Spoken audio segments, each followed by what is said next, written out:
Indigenous দিবস উপলক্ষে রাজপথে মশাল মিছিলের আয়োজন করেছে মথা নেতৃত্বরা।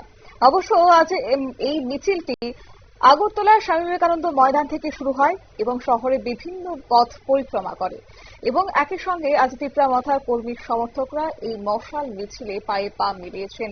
গোটা বিষয় নিয়ে কি রয়েছে মথা নেতৃত্বের পক্ষ থেকে বক্তব্য শুনুন।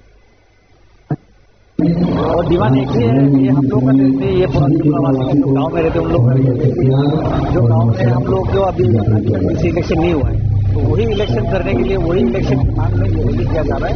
ये बहुत दिनों से मांग है, आज का मांग कम से कम ये हम लोग बहुत महीना हो गया बोलते हैं कि महाराज ने इसके लिए ये रैली किया जा रहा है क्योंकि नहीं दे रहा है लोगों को इतना রাজ্যের জনগণকে আমাদের প্রণাম এবং ভালোবাসা শরীরের থেকে জ্ঞাপন করা হচ্ছে। बोलना पड़ रहा है, ये करना पड़ रहा है। আজকের এই র্যালি আমাদের গ্রামে গঞ্জে যারা বসবাস করছে অর্থাৎ জনজাতি দিবসকে সামনে রেখে আজ রাজ্যের বিভিন্ন প্রান্তে এই দিবসটি পালন করা হচ্ছে এবং তারই অঙ্গ হিসেবে আজ রাজধানী আগরতলার রাজপথে সামিল হয়েছে মথা নেতৃত্বরা মশাল মিছিলে।